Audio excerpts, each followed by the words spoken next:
Atomic या line spectrum की दो टाइप्स होती हैं।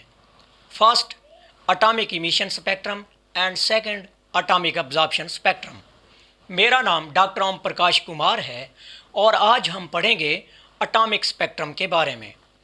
एटॉमिक इमिशन स्पेक्ट्रम और एटॉमिक अब्जॉर्प्शन स्पेक्ट्रम चीज़ों के एनालिसिस के लिए, जिसे हम क्वांटिटेटिव एनालिसिस कहते हैं, और सेकंड क्वालिटेटिव एनालिसिस के आपके पास जो सैंपल है उसमें कौन कौन से एलिमेंट मौजूद हैं और उनकी मिकदार कितनी है, तो उनके लिए ये एनालिसिस किया जा सकता है।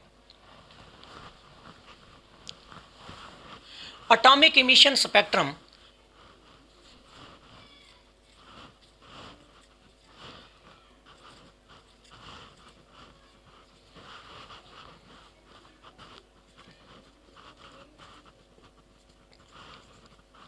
व्हेन सॉलिड्स आर वोलेटालाइज, जब सॉलिड को वोलेटालाइज किया जाता है या उनको इतना हीट करें कि वो गैस की शक्ल इख्तियार कर ले, तो इसके वोलेटालाइजेशन कहते हैं।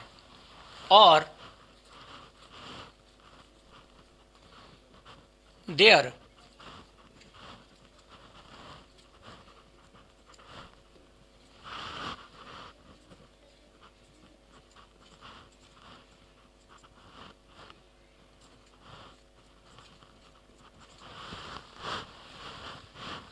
elements in gaseous states are heated at high temperature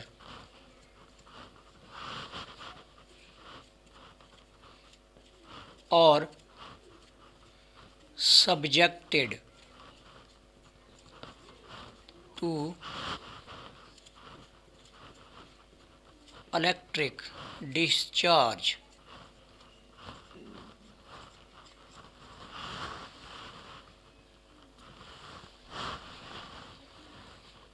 Radiations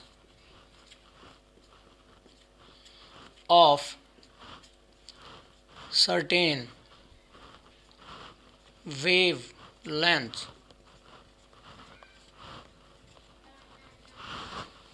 are emitted.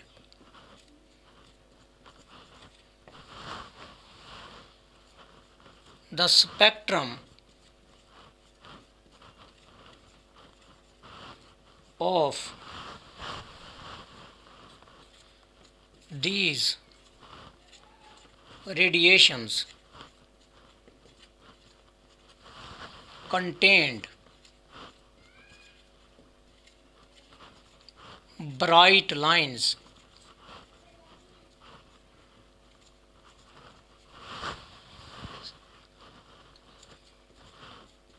separated by dark background.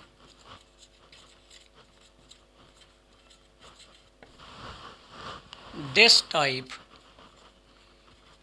of spectrum is known as atomic emission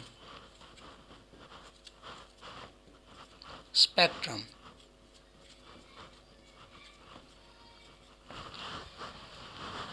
atomic emission spectrum को डिफरेंट मेथड से हासिल किया जा सकता है। सॉलिड को बहुत ज़्यादा हीट करें और वो वोलेटाइल हो जाएं, मींस वो गैस की शक्ल इख्तियार कर लें, उस वक्त वो रेडिएशन खारिज करेंगे, तो उस रेडिएशन को हम जो स्पेक्ट्रम मिलेगा हम लाइन स्पेक्ट्रम कहेंगे। सेकंड ये है कि उस सॉलिड सब्सटेंस के एलिमेंट अगर मौजूद हैं और उनको गैस स्टेट में भी अगर वो मौजूद हैं, उनको इतना हीट करें कि वो रेडिएशन खारिज कर दें। और थर्ड मेथड ये है कि उसको आप इलेक्ट्रिक फील्ड में लेके जाएं, उनको बिजली से बहुत ज़्यादा एनर्जी दें ताकि वो रेडिएशन को इमिट करें। और इस तरह से जो स्पेक्ट्रम बनेगा वो मखसूस होगा, वो सर्टन होगा, हर एटम के लिए अलहदा होगा। अगर सोडियम मौजूद है फॉर एग्ज़ाम्पल, उसके लिए अलहदा टाइप की रेडिएशन इमिट होंगी। जैसा कि हम अपने लास्ट पार्ट में बता चुके हैं, हमारे स्पेक्ट्रम के पार्ट नंबर 1 में, कि सोडियम येलो लाइंस इमिट करता है और हाइड्रोजन का स्पेक्ट्रम डिफरेंट टाइप की रेडिएशन इमिट करता है। इसको हम इस डायग्राम की हेल्प से समझ सकते हैं।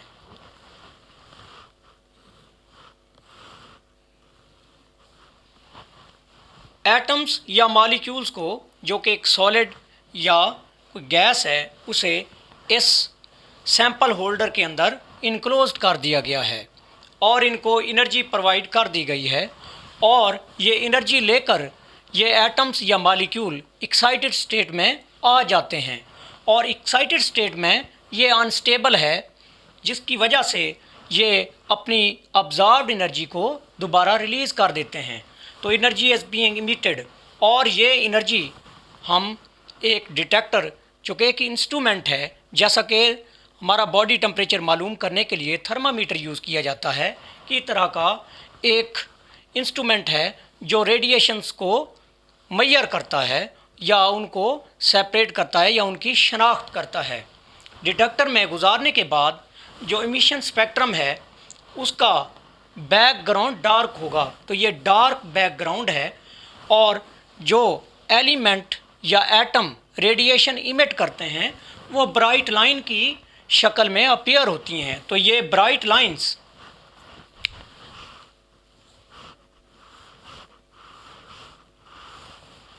ये इन एक्चुअल इमिशन स्पेक्ट्रम को रिप्रेजेंट करती हैं।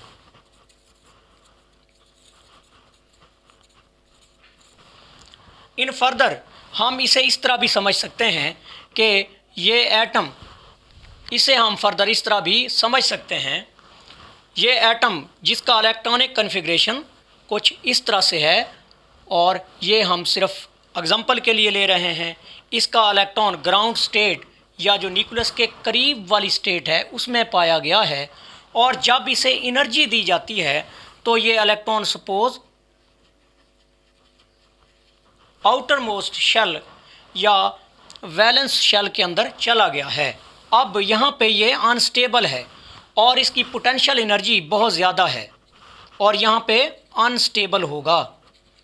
अपने आप को स्टेबल करने के लिए ये इलेक्ट्रॉन फिर से ग्राउंड स्टेट में आएगा और जब इस ग्राउंड स्टेट में ये आएगा तो ये एनर्जी रिलीज़ करेगा, जो कि रेडिएशन की फॉर्म में होगी या ब्राइट लाइंस की फॉर्म में होगी। तो हर ब्राइट लाइन एक अलहदा से होगी, उसका कलर डिफरेंट तरह का होगा और ये डिपेंड करता है कि ये कौन से ऑर्बिटल से इलेक्ट्रॉन शिफ्ट हो रहे हैं और कौन से ऑर्बिट में दोबारा जा रहे हैं और किस टाइप का एटम है। अगर सोडियम है उसके लिए ब्राइट लाइन कुछ और तरह की होगी, हाइड्रोजन के लिए ब्राइट लाइन कुछ और तरह से होगी। Atomic absorption spectrum.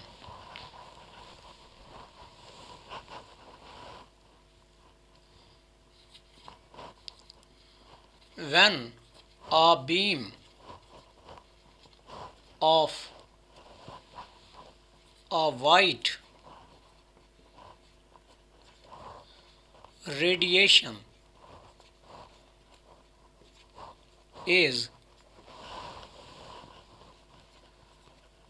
passed through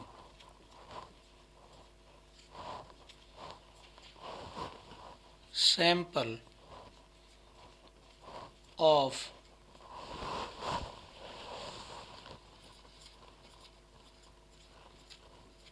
gaseous element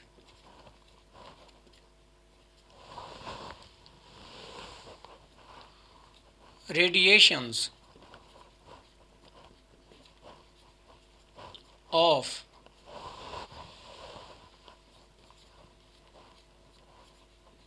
certain wavelength are absorbed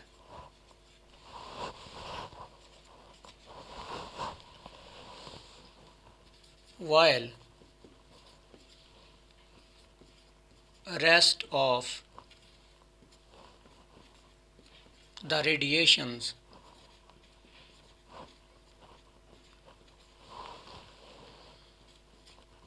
pass through the sample.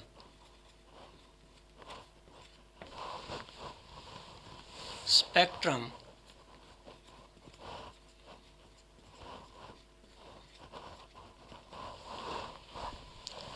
of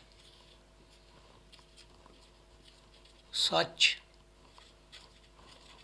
radiations is known as absorption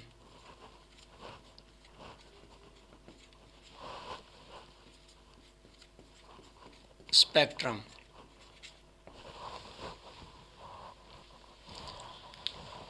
इस तरह के स्पेक्ट्रम में जब रेडिएशन गैसलेस सैंपल में से पास की जाती हैं तो वो रेडिएशंस ऑब्ज़ॉर्ब कर ली जाती हैं। उनमें से चंद एक मखसूस रेडिएशंस सैंपल के एटम इन रेडिएशंस को ऑब्ज़ॉर्ब करके फर्दर एक्साइटेड स्टेट में चले जाते हैं और वो इस एनर्जी को ऑब्ज़ॉर्ब कर लेते हैं और मोस्ट ऑफ द रेडिएशंस जो कि एटम ने ऑब्ज़ॉर्ब नहीं की वो इससे पास हो जाती हैं। The wavelength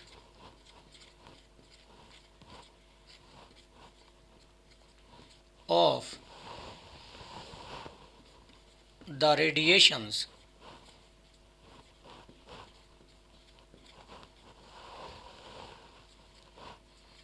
which are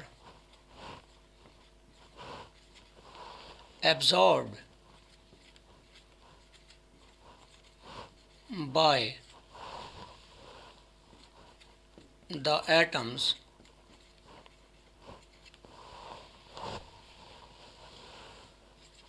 appear as dark lines against the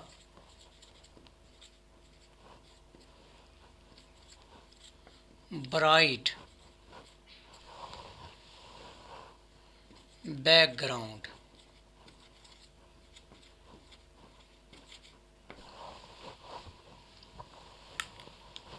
तो इसमें जो रेडिएशंस एटम्स एब्जॉर्ब कर लेंगे वो रेडिएशंस स्पेक्ट्रम में अपीयर नहीं होंगे, तो वो वेवलेंथ्स या वो रेडिएशंस डार्क लाइन की शक्ल में स्पेक्ट्रम में अपीयर होंगी और जो बाकी इसका बैकग्राउंड है जहाँ पे अब्जॉर्ब नहीं हुई वो ब्राइट लाइंस या इसका बैकग्राउंड वाइट होगा।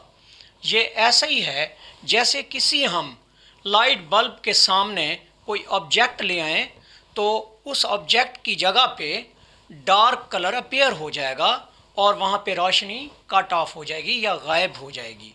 तो बिल्कुल ऐसा ही है यहाँ पे। एटॉमिक अब्जॉर्प्शन स्पेक्ट्रम को हम इस डायग्राम की हेल्प से समझ सकते हैं।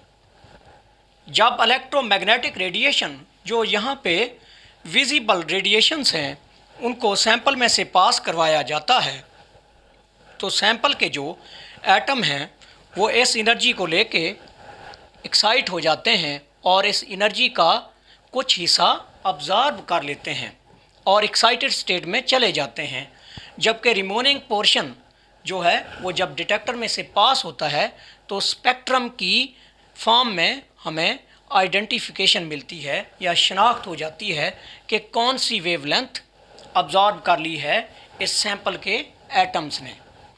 और इस तरह से हमें अब्जॉर्प्शन स्पेक्ट्रम मिलता है जिसमें बैकग्राउंड वाइट होता है, ब्राइट होता है और जो लाइंस होती हैं वो डार्क अपीयर होती हैं, जो कि अलामत है किसकी, मखसूस किस्म के एटम की जो पार्टिकुलर वेवलेंथ की एनर्जी को जज़ब कर चुकी हैं। It is interesting that wavelength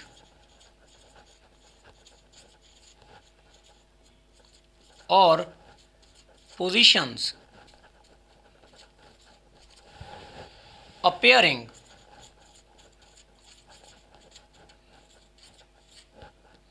both in emission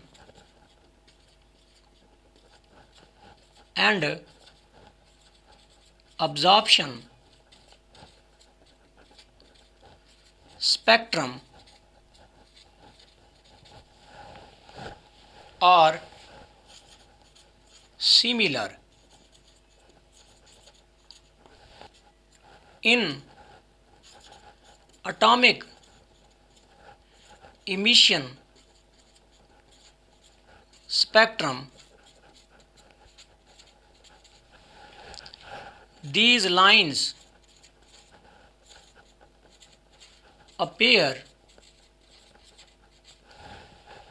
bright due to emission of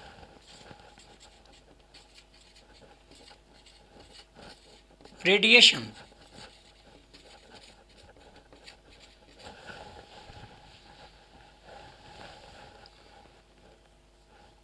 But in absorption spectrum, these lines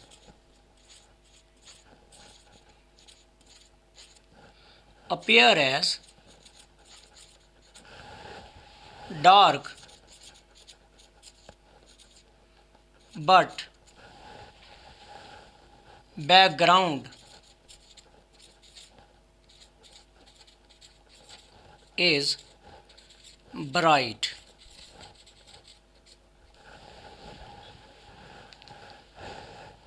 तो ये जानना बहुत ही हैरान कुन है कि एटॉमिक इमिशन और एटॉमिक अब्जॉर्प्शन स्पेक्ट्रम में जो लाइन इमिट होती हैं या अब्जॉर्ब होती हैं उनकी स्पेक्ट्रम में पोजीशन एक जैसी होती है, लेकिन फ़र्क ये है कि एटॉमिक इमिशन में ये लाइंस ब्राइट अपीयर होती हैं और जबकि इनका बैकग्राउंड डार्क होता है, क्योंकि ये रेडिएशन खारिज हो रही होती हैं तो ये अपीयर होती हैं ब्राइट।